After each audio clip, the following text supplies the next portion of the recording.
Last time on Freetown's Killer Mountain. I travelled with doctors from the charity Physicians Across Continents to Freetown in Sierra Leone following devastating floods. Estimates numbering up to 1,000 people are believed to have been killed. We set up an emergency medical clinic at the site of the disaster to help those affected, whilst undertaking an emotional journey, hearing the stories of those who almost lost their lives. In the second part of the documentary, we meet the soldiers who've been recovering bodies from the rubble, whilst more serious cases are seen by the team. I speak to the Deputy Health Minister helping to oversee the crisis, and Physicians Across Continents and I meet someone who was part of Sierra Leone's health infrastructure before the country's civil war.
The flooding disaster brings back haunting memories for Sierra Leone, as far as burying the dead goes.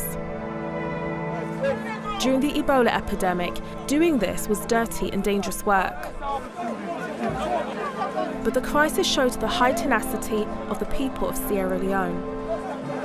Right across the country, teams of impromptu undertakers sought out highly contagious bodies of Ebola victims and buried them.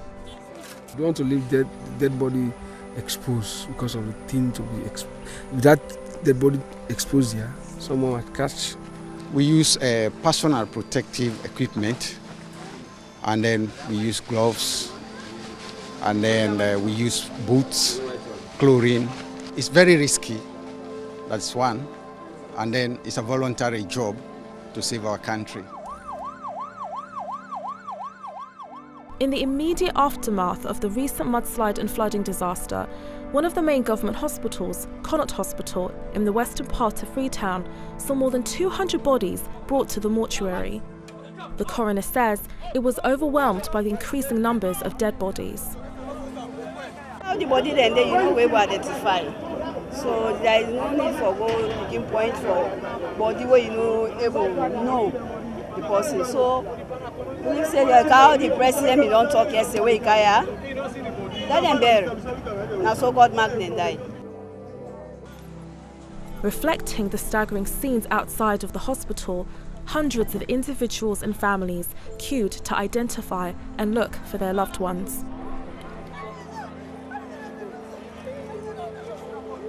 I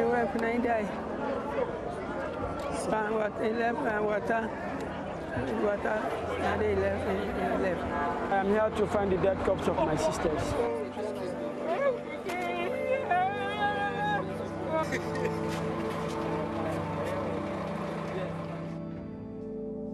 In addition to the need for greater infrastructural development, the overriding challenge facing the government in the aftermath of this crisis has been the health challenges posed. With the disastrous effects of climate change seen not only in Africa but across the world, the task to ensure health systems are up to standards to tackle any crisis that can affect the health of the population is significant. I am here in central Freetown to speak with Deputy Health Minister Medina Rahman to find out more about what the government has been doing to address this. We responded very, very fast. It's the fastest response we've had. This is the worst disaster, and I believe we learned a lot from the Ebola that prompted our swift response to this disaster.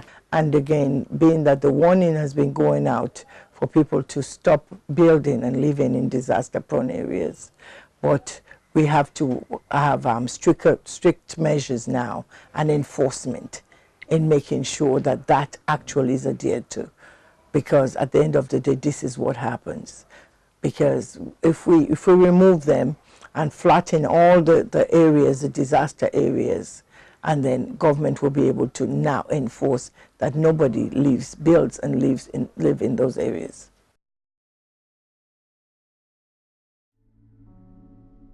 Physicians Across Continents has been operating in regions near Sugarloaf Mountain, where the mudslides and flooding took place. So far, we have seen a number of people who require both physical and psychological help and counselling. Last time, I spoke to Adama Munu, who gave an account of how she and her 3 children escaped from the floods. Unfortunately, this is not a unique story. In fact, so many of the mothers and fathers that I've spoken to have lost many children, some losing 1 or 2, 4, 5 or even 6 children. Adama Munu is one of those mothers who has suffered this loss. She has 1 surviving child, whilst 4 of her other children died during the mountain disaster. Nadem picking you up to? Nada up to Idrissa, Zainab, Aja, Mohammed, Nada up to Gordon Kille.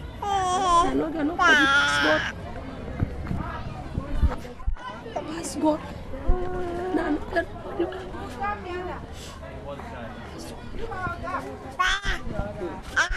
Nobody about passport.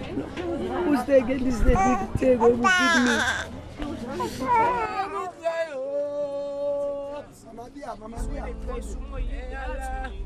With so much loss, the recovery of bodies from the area has been tasking for those working in the police force and even those recruits taken from the country's army.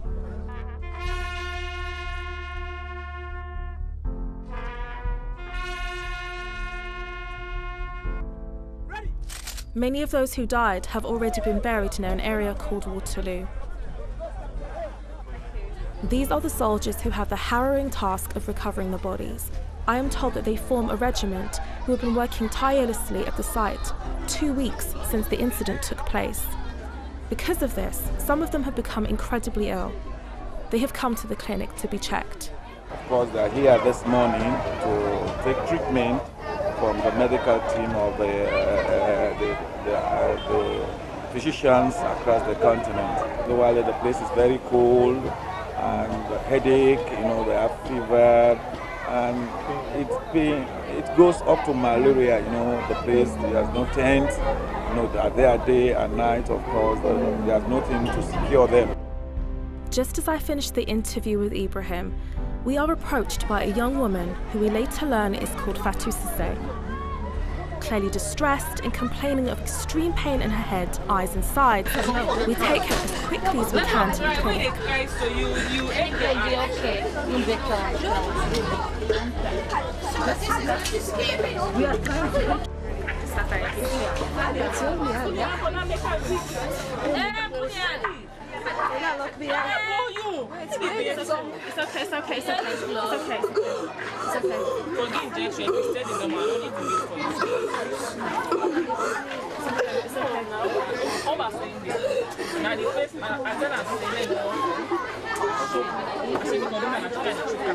This is one of the emergency cases that we have seen today. She's coming with severe headache, burning in her eyes, unable to sleep, unable to eat for the last few days. And clinically, there is nothing wrong with her, but she seems very sick. She's having abdominal pain, loin pain. We cannot even speak to her because of this pain and burning in her eyes. We cannot rule out, of course, all the diseases that we need to check on her. As you can see, we have a very limited resources here. We give her a painkiller just to relax her, and we ask for an eye drops. But unfortunately, because Sunday today, even the ophthalmologist is not available in the hospital. Maybe after the pain is relieved, we can speak to her and we can know what is the problem. Is this her usual way of having the headache, or this is the first time, it will make a difference. But at the end, we need to investigate here more, like going to the ophthalmology doctor and measure the intraocular pressure to rule out any glaucoma or any high pressure in the eye. And this needs to be managed by specifically the ophthalmologist. But we will just manage the critical situation now that she's suffering. I put to Mrs. Rahman the question as to whether government hospitals were able to reduce any pressures relating to the aftermath of the disaster. I wouldn't say that. It's that a lot of people would flout to Connaught Hospital in times of disaster. But Emergency Hospital also took patients. The 34 military hospital also had patients that went in.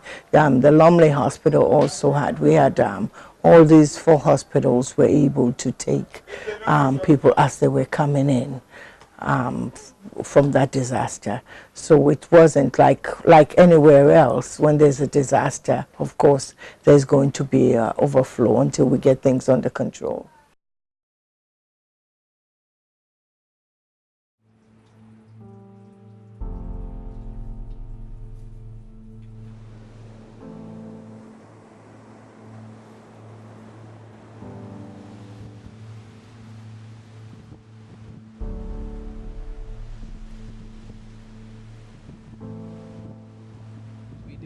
I'll check it later. So we're on our way back to the clinic to see some more patients and whether or not anyone requires any more assistance. And then the plan is to go to the old school club where there is 5-bed units being set up for those who've been referred to. So we're looking forward to seeing that completed and hopefully we should see the doctors in action. It's our last day here at Regents, and long lines are forming outside an emergency response centre. The government is requiring people affected by the disaster to be verified and register their details to be transferred to more suitable temporary accommodation. Upon arrival, we catch sight of Adama Munu, who we spoke to a few days before. Victims and survivors in this disaster have lost everything. And whilst access to health is important, they do not have enough money to buy food. Instead, they are having to rely on international aid, which is being overseen by local authorities and security forces, and is becoming difficult to manage. Okay, so just a couple of yards away from the main clinic area, we are just outside a building in which people are able to get supplies, whether that's nappies, whether that's clothing, and just a couple of minutes ago there seemed to be a bit of a delay, so we're not so sure if there is some issues logistically, so there's a lot of chaos at the moment. You don't see that, you don't see what's in the Bad they go. That's what you they come back. That's what you they travel. They call us when they can some buses. We will try our best because they said they want to relocate this camp to another better place. If they do so, then it's going to be easier for us to be able to reach the people themselves directly. Because as you see, it is all helter-skelter here. Most times people are just fighting for their own betterments. You bring the food items, whatever you bring here, you put it on the side, take it back home. So the people don't get anything. So it's like the best way you can do distribution here is if you stand on the ground and do it yourself. Then you know the people you need to reach, you reach them personally. I asked the team why they think coming to the emergency disaster area was important for them and how they feel about working at the clinic to support people here. I want all doctors all over the world to join back because it is a very touching thing that one can ever do. We've been here for a few hours now since the morning, and the number of patients entering into the clinic to get checked by our doctors are starting to come down to much smaller numbers. So what we're going to do is we're going to go to the old school club to see if they've finished setting up the specialist clinic, which will allow for further medical attention. Now, we don't necessarily expect it to be complete, but we are going to check out and see what progress has been made. Bye-bye. See you later. Bye-bye. Thank you.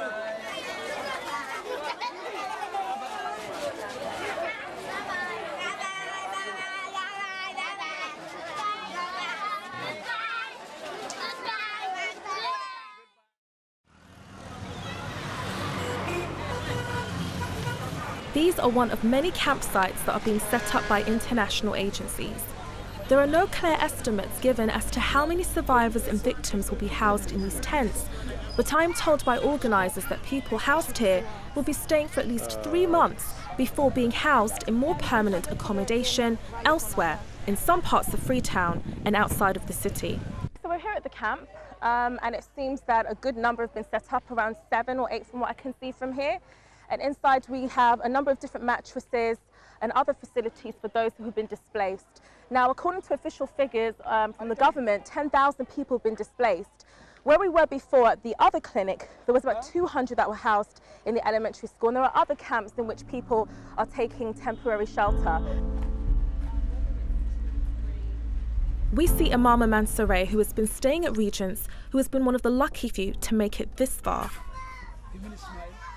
Okay, explain. Just how you explain. Now better. Now don't well, now better. The pain will be there for me better. This back now, you call cough now, the call no more now, but don't better. Does she know what's going to happen when she leaves here? Is she aware of what's happening? You never put the voice on the field.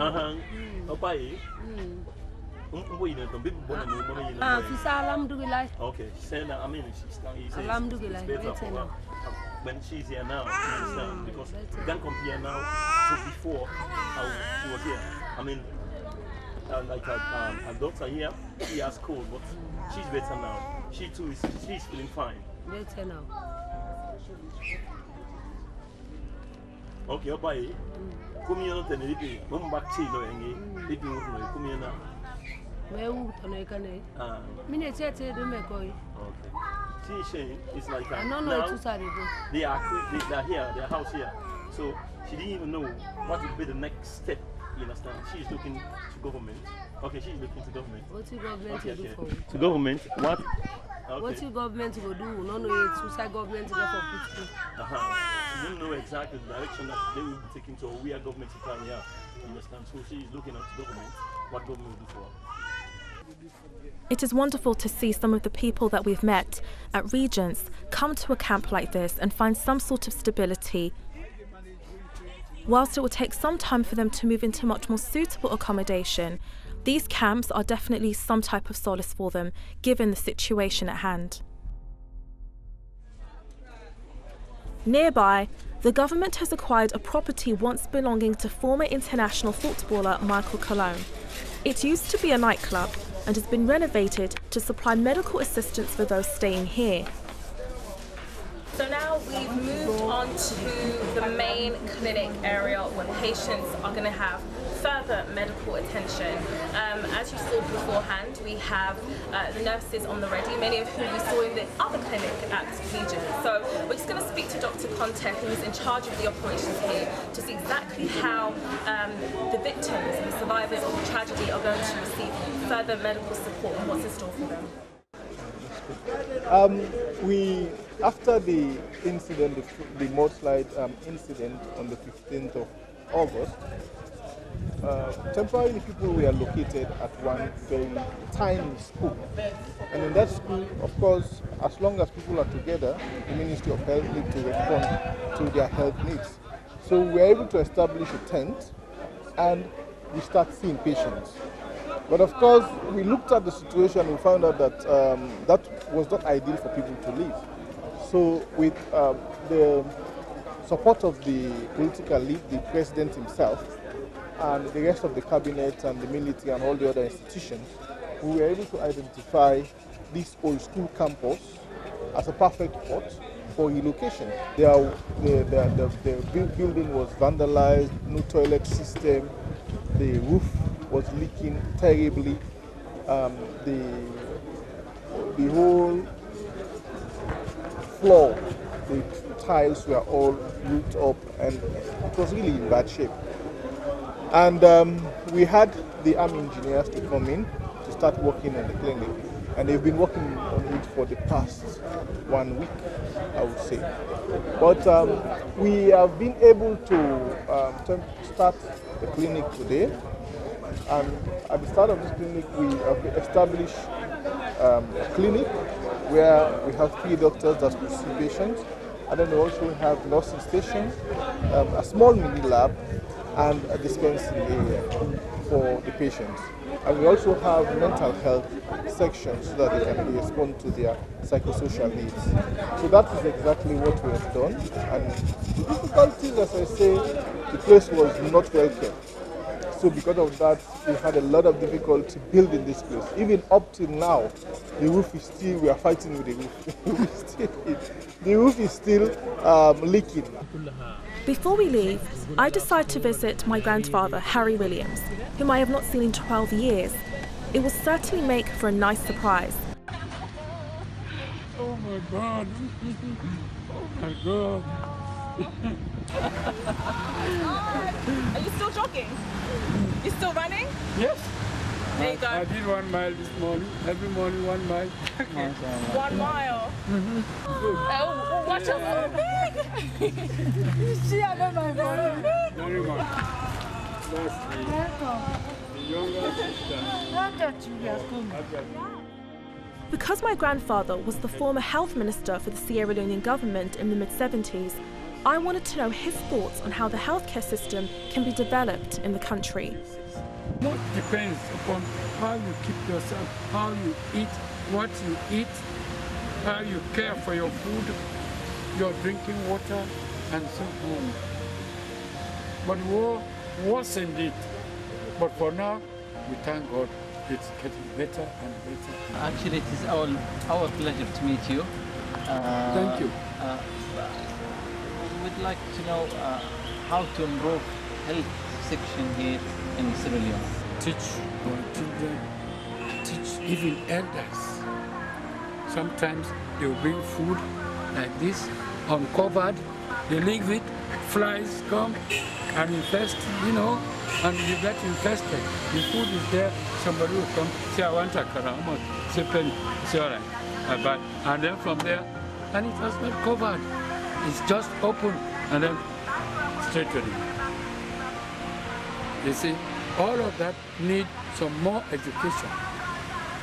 And the schools, colleges, the teaching should do more to, help what you people are doing. Speaking to my granddad, I come to understand how devastating war, corruption and a lack of national unity can devastate countries like Sierra Leone, which was once stable.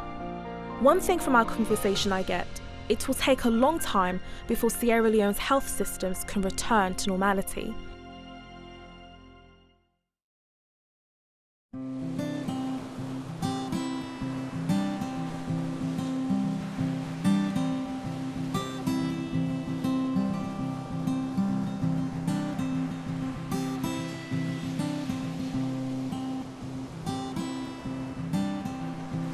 My time in Freetown here is coming to an end, and I can't help feeling the same as the doctors. With a fragile health system and high numbers of extreme weather fronts brought on by climate change across Africa, I fear this may not be the last that we'll hear of a mountain disaster in Sierra Leone. It has been a humbling experience, meeting those who are holding on to hope in the face of great loss and tragedy, and seeing the relief that has been provided both by government and international agency. But the task that lies ahead for the country as a whole is no small feat.